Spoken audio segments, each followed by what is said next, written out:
So welcome back. In this lesson, we are going to look at why we need to have our cloud backend. For this project in particular, we are going to use Firebase, which is a product from Google. And the reason we need this in general is that as we go through our application and, for instance, our user wants to share a list with other users, we need to have a backend location where our data is being stored. This way, 2 or 3 or multiple users, they can access the same set of element or same set of data, and they can read and write to that place and potentially communicate through that.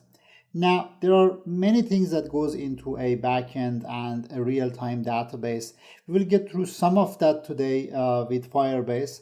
If you have never used Firebase, don't worry about it. I will go through the specifics of how we're going to use it and how we're going to authenticate our users and how we're going to write our data and read our data.